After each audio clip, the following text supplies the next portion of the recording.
Vous pensiez avoir tout vu avec la team Nasdaq, la Queen House ou encore H&M. Détrompez-vous, aujourd'hui nous allons parler de la Drama House, ce groupe de jeunes personnes qui louent une maison à plus de milliers d'euros et qui font beaucoup de conneries. Entre misogynie, bagarre, feu, etc. Vous allez voir, il y a beaucoup de choses à dire et ce pourquoi c'est extrêmement problématique. On va débunker tout ça ensemble aujourd'hui, donc si vous êtes intéressés, continuez à regarder. Salut tout le monde, c'est Chris.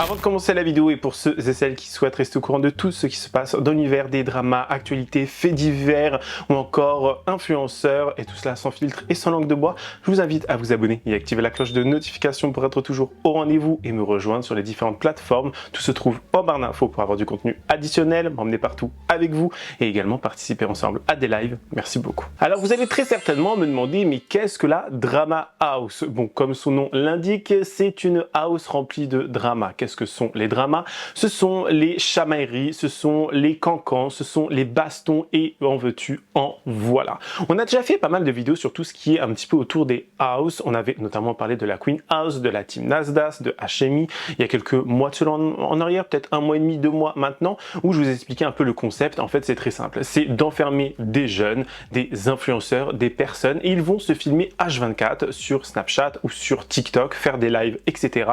où tu les vois un petit peu vivre leur vie, sauf que en fait les gens ils s'en foutent de voir des gens manger des céréales ou aller se baigner dans une piscine. Non, les gens ils veulent du cancan, ils veulent littéralement voir des gens se bastonner les uns sur les autres, ils veulent voir des disputes. Donc ils vont très certainement et très souvent se chamailler, se filmer et ça va partir dans tous les sens. Mais laissez-moi d'ailleurs vous présenter les membres de la Drama House. Regardez. La Drama House recrute.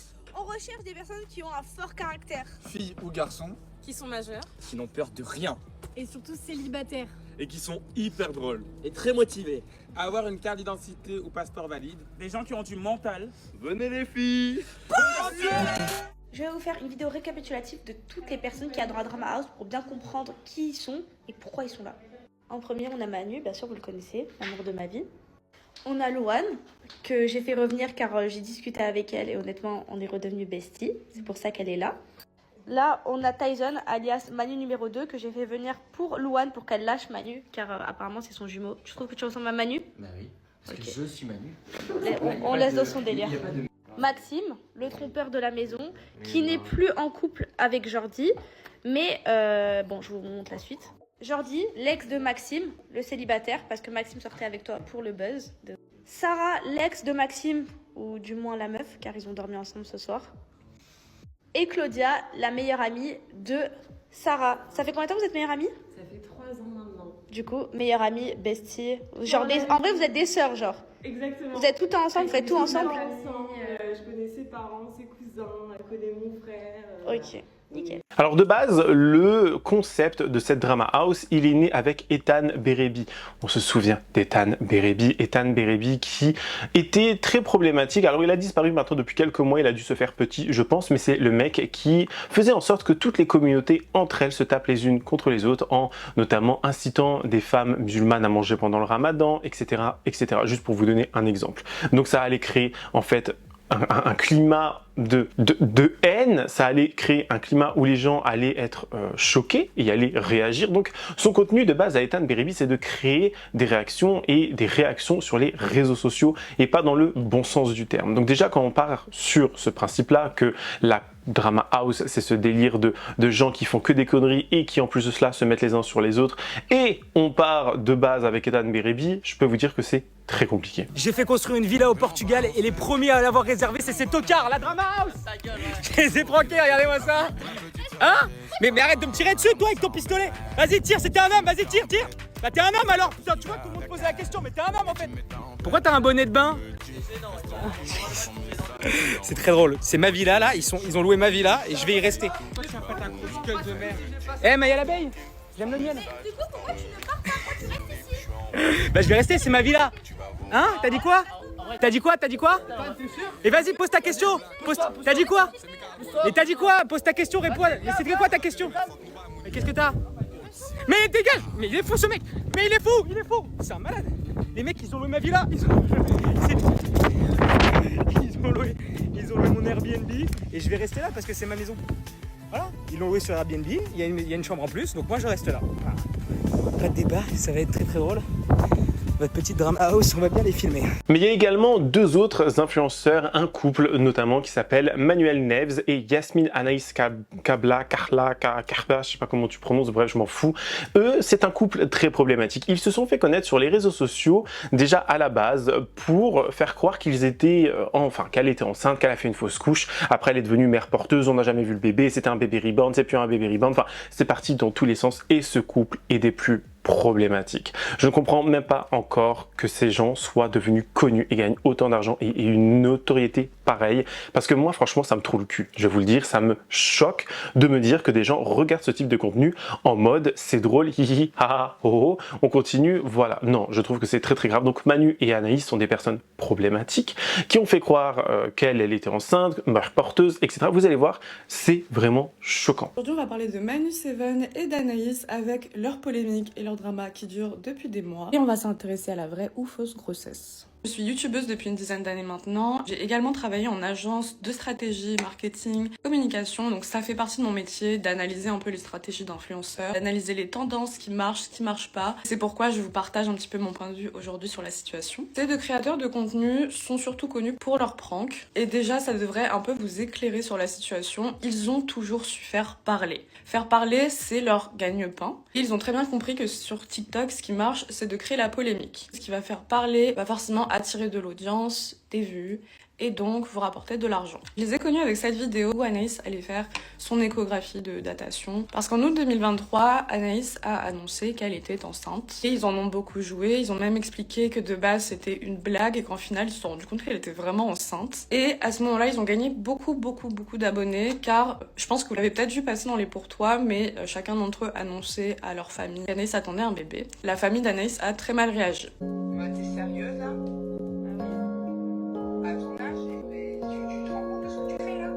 Franchement, tu fais honte. Là, c'est la vérité. Et ça marche très bien sur TikTok. Tout ce qui vous fait pleurer, rire, peur. Les vidéos envoient des grosses émotions. Je dis pas que ça plaît aux gens, mais ça attire les gens. Personnellement, moi, ça m'a trop émue. Et c'est à partir de là que je les ai vraiment suivis un petit peu. Je sais plus si c'était en août ou en septembre. Anaïs et Manu ont fait une vidéo en expliquant qu'Anaïs avait fait une fausse couche, qu'il n'y avait plus de bébé, qu'il fallait plus parler de ce sujet. Bon, du coup, moi je vais parler à la place d'Anaïs parce qu'elle a eu des saignements à l'hôpital. Elle nous a dit que s'il y avait des saignements, ça pouvait être très grave. Donc là encore, gros choc, grosse empathie de la part des abonnés. Puis quelques mois plus tard survient la séparation de Manu et Anaïs qui pareil a fait beaucoup parler. Je sais que ça en a choqué pas mal d'entre vous d'exposer les embrouilles d'un couple, en fait, autant sur les réseaux sociaux. Mais faut vous mettre à la place des créateurs de contenu. Les créateurs de contenu sont des gens qui sont très proches de leur communauté, qui leur font confiance. Et en général, les couples de créateurs de contenu sont souvent très fusionnels vu qu'ils font le même métier, que souvent ils travaillent à la maison. Et chacun est un repère pour l'autre en fait. En plus d'être un couple, souvent on a une relation de partenaire dans le business. Quand l'un ou l'autre s'en va, et bah ça crée forcément un déséquilibre et de la panique. Je peux pas vous spoiler, mais il y a eu un autre truc qui a fait que en plus. Bref, évidemment tout ce qui est de la rupture de couple, ça marche sur TikTok. Et quelques semaines plus tard, ils ont annoncé qu'ils s'étaient remis ensemble et que finalement Anaïs était bel et bien enceinte et n'avait jamais perdu le bébé. Donc ça a choqué les gens, mais ils l'ont fait pour la simple et bonne raison qu'ils voulaient préserver Anaïs durant sa grossesse. C'est vrai qu'il est pas rare de voir des gens annoncer leur grossesse après le premier trimestre. On sait que pendant le premier trimestre, les chances de fausse couche sont très élevées, qu'il peut se passer n'importe quoi, on peut même croire en l'œil, etc. C'est pas rare de voir des femmes cacher leur grossesse. Il y en a même qui le cachent presque jusqu'à la fin. Je repense à Kylie Uchis par exemple, ou Kylie Jenner. J'ai compris pourquoi ils voulaient faire ça, mais je suis d'accord que c'était maladroit de susciter l'empathie de personnes qui, elles, pour le coup, avaient vraiment subi des fausses couches et perdu un bébé. Et encore une fois, on n'est personne pour juger parce que dans cette situation, je pense que tu fais au mieux avec les moyens que tu as. Vraiment, la dimension avoir un bébé et être enceinte, ça change tout en fait. Tu penses plus à toi en fait, tu penses à lui, est-ce qu'il sera mieux pour lui ou elle. Et depuis ce moment, je pense qu'ils se sont un peu attirés les foudres de tout le monde. Et ça fait plusieurs mois que les gens crient à la fausse grossesse. En disant qu'un jour elle a pas de ventre, que pendant des mois son ventre était tout plat, et puis du jour au lendemain elle est devenue énorme. Il y a une part de mon métier aussi qui est très importante et qui est de lire les commentaires. Je sais que ça peut vous paraître débile, mais en gros on en apprend vraiment beaucoup en lisant les commentaires. Et de ce que j'ai appris, en vrai il y a beaucoup de gens bienveillants, mais il y a beaucoup de très jeunes. Je pense que la plupart de leurs abonnés est dans la tranche basse d'âge sur TikTok. C'est des gens qui vont pas forcément avoir une maturité sur ce sujet. Et maintenant que vous savez toute l'histoire, j'aimerais donner mon point de vue. Je pense personnellement que cette grossesse est vraie. Pour les avoir suivis un petit peu, je connais pas l'âge exact, mais je pense qu'Anaïs doit avoir dans la vingtaine, donc peut-être 21, 22. Manu doit être un petit peu plus âgé, mais pas plus. Corrigez-moi si jamais je me trompe. Mais de ce que j'ai vu, je pense que c'est des gens investis, qui savent ce qu'ils font et qui vous font parler. Encore une fois, je pense qu'eux savent ce qu'ils vivent dans la réalité et savent que ce qu'ils montrent sur TikTok, c'est romancé, c'est sous le couvert de l'humour, ce n'est pas forcément la réalité et ils n'ont rien à prouver aux gens en fait. Tout ce qui regarde leur famille les concerne. Vu qu'ils font ça depuis des années, je pense qu'ils savent en fait la limite entre attirer le buzz et trop s'exposer, se mettre en danger. Je parle vraiment uniquement de leur polémique sur le fait qu'Anaïs soit enceinte ou pas, je parle pas de leurs autres polémiques. Personnellement, je pense sincèrement qu'elle est enceinte. Et c'est pour ça que sur ce point-là, j'aimerais que les gens soient plutôt bienveillants. Mais n'oubliez pas que ce sont des créateurs de contenu. Ils ont une chaîne de couple et donc c'est un contenu qui est particulier. C'est un contenu qui vise à faire réagir. Et encore une fois, là, je pense qu'ils sont dans l'optique de faire des sous pour construire leur petite famille. Je viens de temps en temps voir la mise à jour de ce qui se passe chez eux et là j'ai vu qu'ils avaient déménagé il y a quelques mois, ils commençaient à préparer la chambre du bébé et tout. Je me mets à leur place et en tant que parent, effectivement la logique voudrait que tu mettes de l'argent de côté, tu fasses de l'argent pour préparer l'arrivée d'un bébé, etc. Pour moi il n'y a pas de débat à avoir si c'est vrai ou faux en fait. Et plus vous allez alimenter le débat, plus ils vont faire en sorte de flouter le truc. Si les gens débattent, il y aura de l'interaction et du coup l'algorithme va adorer ça et va pousser leurs vidéos. Vous voyez, c'est toute une stratégie. Parce que c'est leur métier aussi, tu vois. C'est tout ce que j'avais à dire sur le sujet, et puis je pense qu'il faut être bienveillant quand même. Parce qu'ils sont jeunes, ils vont faire des erreurs, c'est des jeunes parents, on apprend aussi sur le tas, tu vois, donc voilà. Autre personnage et Pokémon que l'on pourrait rajouter dans notre Pokédex, c'est Folly. Alors Folly, c'est ce jeune homme qui est devenu connu parce qu'il était monté une fois en live avec Adé Laurent. C'est un jeune homme gay, si je ne m'abuse, et qui est assez efféminé, maniéré, etc. Et ça avait d'ailleurs fait beaucoup réagir parce que, en fait, Adé Laurent, il était là en mode, pas en train de le clasher ou quoi, mais il faisait des têtes, un peu comme à la Adé Laurent comme d'habitude, en mode genre il fait des têtes en mode mais c'est bizarre, machin, machin, machin. Pour lui aussi, générer des réactions sur les réseaux sociaux, et Folly a de plus en plus connu une notoriété, une ascension comme cela, jusqu'au point de rentrer dans cette drama house. Il y a école demain, pourquoi tu dors pas? Il n'y a pas école demain. Tu vas pas au catéchisme le dimanche? C'est quoi le catéchisme? Putain. T'as des parents? Bah ouais. Ils sont où? Là, ils sont dans le salon. Quoi? Bah, ils sont dans le salon. Ok, tu voulais me dire quoi, Ouais, c'était un bébé toi aussi, putain. C'est pas un bébé. Mais c'est pas parce que j'ai une voix de puceau que ça y est, ouais, Et c'est pas parce que ma face... On peut être un twink, comme on dit dans le monde, voilà. On peut être un twink. Moi, je suis un gay jeune, bitch. Bref, qu'est-ce que vous voulez dire? Je sais même pas, en fait. Je sais pas, les gens ils disaient tous Folly dans les commentaires, du coup je suis montée. Pourquoi tu parles comme ça? Tu peux pas... Non mais, tu peux pas t'exprimer normalement, genre comme un humain normal? Il y a école. Et là, on parle de jeunes personnes dans cette drama house qui sont dans la vingtaine et voire moins que la vingtaine. On parle de personnes qui sont vraiment encore jeunes et qui ont un avenir à bâtir parce que je suis désolé, quand tu as 18 ans, allez, 20, 21 ans, tu es encore jeune. Tu peux faire des erreurs, tu ne connais pas réellement la vie, tu sais que tu peux faire des conneries, etc. Et quand tu vois d'ailleurs que Folly, son contenu, c'est de toujours être dans l'excès, toujours de gueuler, de faire des manières, des machins, des... Je sais pas comment te dire, tu vois, genre de juste, en fait, faire rager les gens parce que c'est du rage bait pour moi. Et en plus de cela, tu te filmes en train de t'engueuler avec ta mère et tu fais passer ta mère pour une GA grosse homophobe ou je ne sais trop quoi, parce que c'est ce que le mec cherche à faire. Alors il montre jamais sa mère, mais il doit lui dire en gros, écoute maman, vas-y, et des réactions un peu en mode mais pourquoi tu te maquilles, pourquoi tu fais ci, pourquoi tu fais ça, et en mode ça parle aussi d'enterrement, je ne sais trop quoi. Enfin, c'est vraiment choquant. On est face à des gens qui n'ont plus aucune limite. Et vous allez voir que dans cette drama house, il n'y a aucune limite. Et en fait, ça, je l'ai appris notamment par des personnes qui ont des contacts, etc., où on venait leur dire, en fait, écoute, n'aie pas, en gros, ne te retiens pas. Voilà, vas-y à fond, fais tout ce que tu as à faire. Et même si c'est pas assez, fais encore plus. Mais ne te retiens pas. Je ne sais pas comment vous dire, c'est choquant. Vous allez le voir dans cette vidéo, vraiment. Regardez déjà ce passage avec la mère de Folly. Les gens, je vais aller à un enterrement et je vais me maquiller parce que j'ai pas envie de ressembler à un mort. Tu pour l'enterrement de mamie? Non. Et tu te maquilles pour un enterrement? Oui. Et t'es sérieux, c'est pas la Fashion Week, hein? C'est un enterrement. Et alors, moi, je veux pas être une grand-mère dans... Je veux pas être C'est un aussi enterrement. blanche. Tu vas arrêter de te maquiller. Je veux pas être aussi blanche que celle dans le caveau, donc tu me le rends, ça. Oh, tu parles bien de ta grand-mère. Eh ben là! Genre, je fais ma valise parce que je vais déménager chez mon mec, j'en peux plus de ma mère. Je déménage. Non, bah non, tu vas nulle part. Tu me prends pas ma valise. Tu me prends pas ma valise. Non! Mais je m'en fous, j'y vais quand même, hein. Non, tu vas nulle part. Eh ben, j'irai avec un sac, y a pas de Nulle problème. part. Y aura pas de problème. J'irai quand même. Non. Bah si. Bon, après la Drama House, bon alors, qu'est-ce que c'est réellement maintenant et pourquoi elle fait autant débat?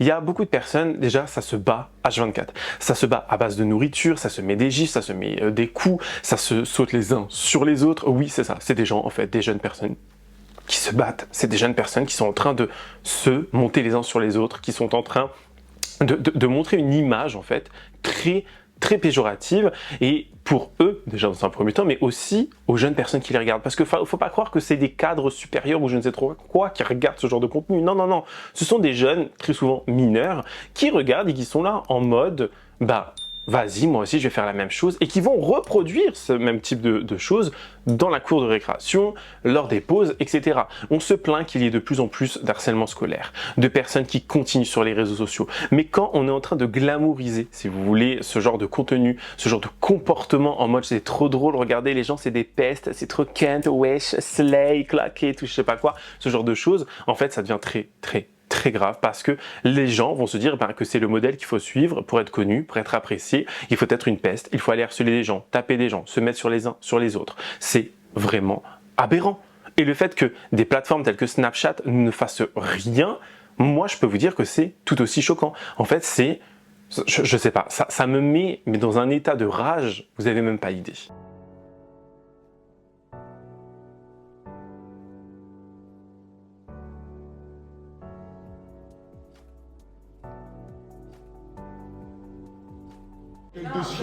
Ah, c'est bon, là, Viens, tes lunettes. Moi, bien. T'as même pas de cul. Ouais, c'est pas qu'on vrai comme ça. T'as un putain de ventre, tu twerk avec le ventre, ma chérie. Et tu m'as trahi pour Anna. Moi, bien. Il parle à qui, lui? Son putain de bonnet bleu. On dirait t'es tellement le chef. On dirait le chef, il a fait des cheveux.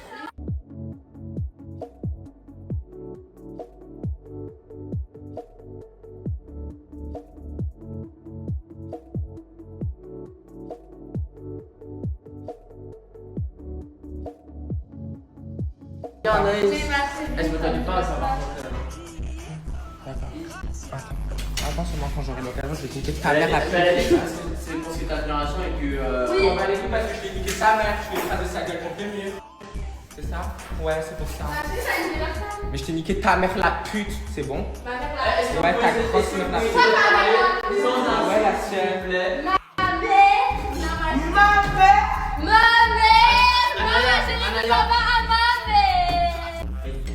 Vous frappez pas. Attention tes pieds, attention tes pieds, attention tes pieds. Viens, viens là. Mets-moi sur le canapé. Oui. Attention, attention, tu vas te faire mal dans tes pieds.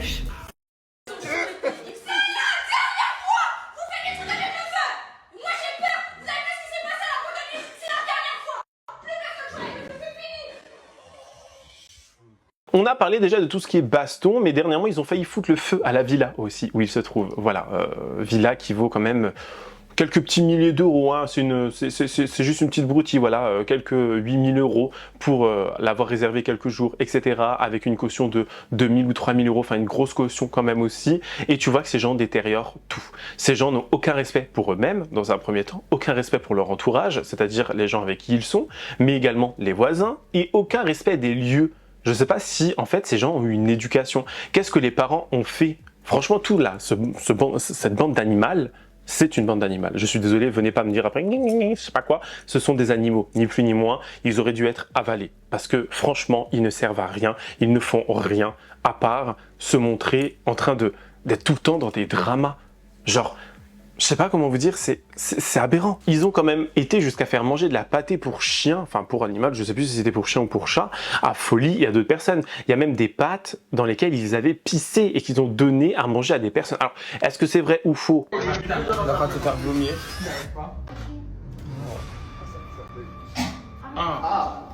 Les gars, comme vous savez, je suis à la Drama House. Et aujourd'hui, je leur prépare à manger parce que je suis la seule personne qui sait cuisiner ici. Mais à manger assez spécial. Faire des pâtes bolognaises. Mais pas avec n'importe quelle viande. Avec de la pâte de chat. Et la vie de ma mère, Roland Razem, personne au courant. La tête de mère que personne au courant. Du coup là, je mets du sel. J'ai fait sauce tomate. Curry. Paprika.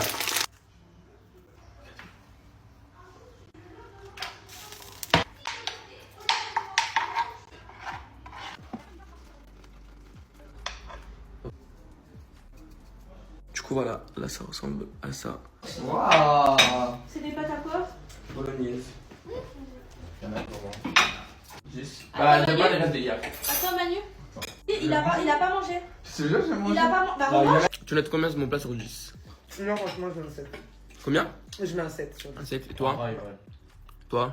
Moi, ma goodies. Je vous dis tous, vous avez mangé de la pâté de chat. Vous avez mangé de la pâté de chat dans le truc. Bolognaise ou pâté de chat?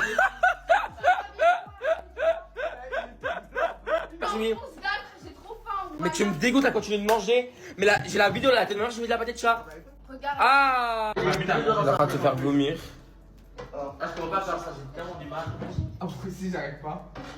Ah. Ça me dégoûte. Ah. Bah voilà. Bref. En tout cas, vous avez bien kiffé, voilà. À prendre avec des pincettes parce qu'on sait que c'est très scénarisé aussi, on sait que tout cela c'est des choses qui sont mises en place, qui sont faites pour faire réagir les gens sur les réseaux sociaux, mais ce sont des gens qui gagnent. Faudrait que je regarde honnêtement, est-ce qu'ils ont un compte Snapchat et est-ce que sur ce compte Snapchat vraiment on peut voir le nombre d'abonnés, parce que moi ça me trouve le cul, voilà, ça me trouve le cul. Alors j'ai le profil de Manu, il a 494 900 followers. 494 900 followers, on en est à là. Et ces vidéos qu'il poste sur son profil, elles font entre 78 000, 138 000, 171 000 vues, 245 000 vues. On est là, on est sur du contenu de merde proposé pour des gens merdiques et des gens qui ont une bassesse d'esprit. Genre, faut faire la connexion dans le cerveau au bout d'un moment. Un jour aussi, il y a l'une des voisines qui va venir se plaindre et qui va dire, écoutez, vous faites trop de bruit. En gros, je vous schématise le truc pour que ça aille plus vite. Elle va dire, bah, il y en a marre, arrêtez de faire du bruit, etc. Les gens vont aller l'attaquer. Ils vont aller attaquer la voisine en mode, je t'en cul, tu vois, enfin, genre en mode des menaces. Vraiment, une bonne putain de claque dans la gueule de ces gamins, franchement ça les remettrait sur le droit chemin. Faut arrêter aussi, au bout d'un moment vos délires de « on tape pas les enfants ». Ça n'a tué personne, une bonne gifle dans la gueule et une bonne fessée. Vous voyez, je pense qu'on a beaucoup, en étant jeune, en avoir pris. Certaines personnes ont connu les claquettes, les ceintures, les martinets, et j'en passe. Et on n'en est pas mort pour autant. Je pense qu'il faut remettre certaines personnes, certaines éducations dans le droit chemin. Et le fait qu'on soit toujours en train de... Alors après, il y a bien évidemment corriger et matraquer de coups. Ce n'est pas la même chose, on est bien d'accord, hein, qu'on ne vienne pas me dire après « non mais je sais pas quoi ». Non, s'il vous plaît. Mais je pense qu'il est important aussi de remettre ces personnes-là, enfermez-les en fait. Voilà, enfermez-les. C'est la psychiatrie à ciel ouvert, vraiment. Et le fait que tu ailles menacer, manquer de respect, déjà tu ne fais même pas honneur à l'éducation que tes parents t'ont donnée, tu ne fais même pas honneur à ta propre personne, au respect que tu peux avoir. Alors oui, il y a des gens qui abusent, oui, il y a des voisins des fois qui abusent, mais quand tu vois le type de personnage qui est dans cette baraque et qui gueule H24, effectivement, tu as de quoi te péter un câble. Et ça ne dure pas que le matin, ça doit durer la nuit aussi. Bref. De quoi? Vas-y, explique. Non, mais je te parle de Maxime. Pardon? Non, ça me dérange, oui, ça me dérange, y'a quoi? Elle est où celle-là? Ah, ça me dérange, je descends aussi, je te pète ta mère. Arrête. Oui, ça me dérange, y'a quoi? Wesh, ta mère. Frère, je descends maintenant, t'es là. Guette ton moment, frère, vas-y. Wesh. Non, mais elle est malade, frère. Ça va les couilles. Ça y est, gueuler ailleurs, je gueule où je veux. Elle est là. Cette conne. Madame, j'ai payé la maison 8 000 €. Elle est belle. Pour 2 semaines. Dans tous les cas, on a le droit jusqu'à 22h, c'est de 7h. Et stop, problème ta caméra. Arrête. Arrête, ouais. T'es là, guette ton moment, vas-y. Du coup, en gros, il a dit quoi? Il a dit que t'as pleuré parce que tu lui as posé la question, est-ce que entre-temps... Attends! Toi, entre-temps, tu as baisé Entre-temps, est-ce que t'as baisé avec une autre? J'ai pas pleuré en plus. Et lui, il a dit oui, et du coup, toi, t'as dit que tu l'avais attendu, c'est pour ça que t'as pleuré. En plus de ça, c'est même pas vrai, j'ai baissé avec d'autres personnes, donc ça, je m'en branle un peu les couilles. Donc tu m'as menti, pourquoi t'as dit Mais j'ai le droit de mentir, toi tu mens pas tout le temps. Frère, tu mens comme tu respires, vraiment. Vraiment.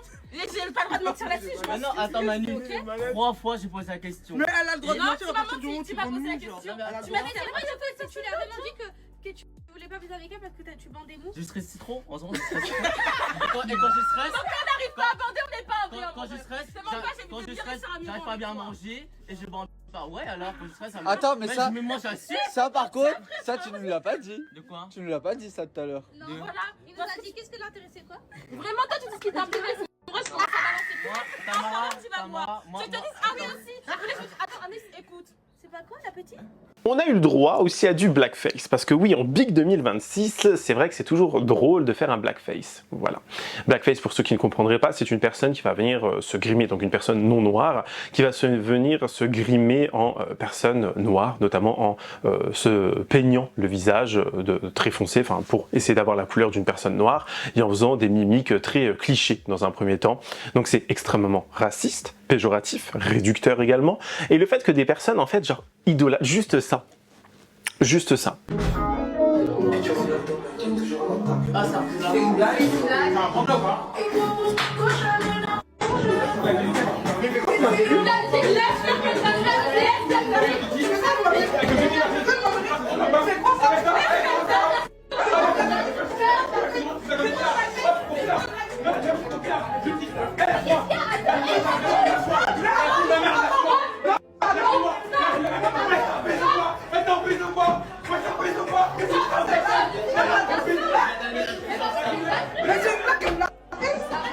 J'essaie de comprendre pourquoi juste là, il n'y a pas des associations, il n'y a pas des collectifs ou que sais-je qui ont pris la parole, qui ont pris les devants pour dire en gros stop les conneries, il y en a marre, on va aller déposer une plainte, on va mener des actions en justice ou je ne sais trop quoi, parce qu'en fait c'est plus possible, ces gens-là doivent payer, et je m'en fous qu'ils aient 18 ans à peine, vous voyez, je n'ai rien à foutre. Ce sont des gens qui sont dangereux. Du coup, on est réellement face à de la débilité profonde entre les insultes, etc., etc. Mais dites-vous bien qu'ils sont tellement idolâtrés, parce que c'est le terme, et c'est vraiment choquant de me dire que c'est le terme qu'il faut employer.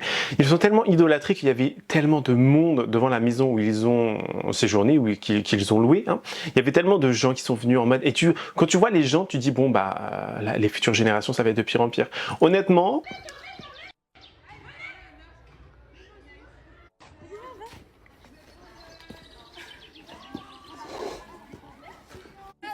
Moi je peux te filmer? Oui, tu peux filmer. Tu es dedans? Si tu viens, tu fais quoi? On peut visiter. J'ai demandé en première. Non, on peut pas, Ah. Tu vas bien?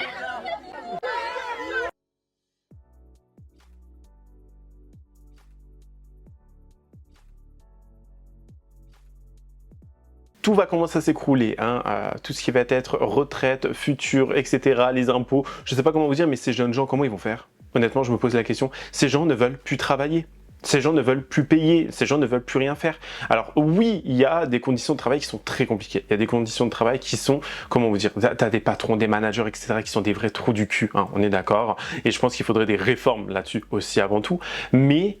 également les salaires, etc. Ces gens-là ne veulent plus travailler. Donc l'avenir fait vraiment peur. Je ne sais pas comment vous expliquer ça, mais je pense que vous avez compris dans tous les cas. Mais c'est que franchement, l'avenir, elle est dans 30 ans, 40 ans, quand beaucoup de jeunes vont devenir retraités, enfin quand nous on sera retraités et que ces jeunes-là vont devoir prendre le relais pour payer les retraites, pour faire ci, pour faire ça, enfin tout va commencer à se casser la gueule, et pas que en France. J'ai l'impression que c'est un phénomène mondial, même si en France je pense qu'on a la palme d'or des cassos sur TikTok, et je crois qu'on est connu en France pour ça d'ailleurs, et c'est pourquoi d'ailleurs beaucoup de pays se foutent de notre gueule, parce que sur TikTok on a beaucoup de cassos.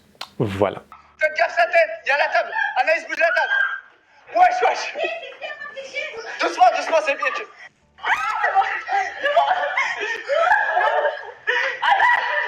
Au revoir, Anaya.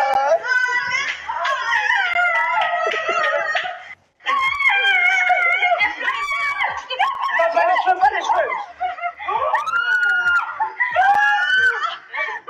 Comme Crémy, allez. Et moi quand je pleurais parce que tu t'es tapé sur tes mauvais.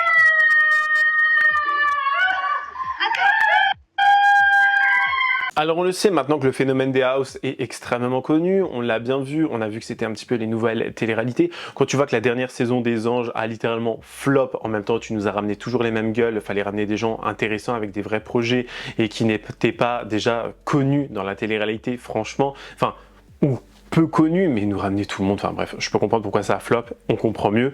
Et maintenant, en fait, les gens veulent de la bagarre. Les gens veulent, ils ont besoin de décharger quelque chose, de s'enlever quelque chose, un poids des épaules, mais je sais pas quoi vous dire autrement, c'est vraiment aberrant. Et c'est ce pourquoi ce type de contenu fonctionne très bien, parce que c'est toujours des embrouilles, des triangles amoureux, des gens qui baisent les uns avec les autres, des gens qui se foutent la gueule les uns sur les autres, qui se balancent de la nourriture, etc. Qui s'insultent père, mère et ancêtre, descendance, enfin, on en est là.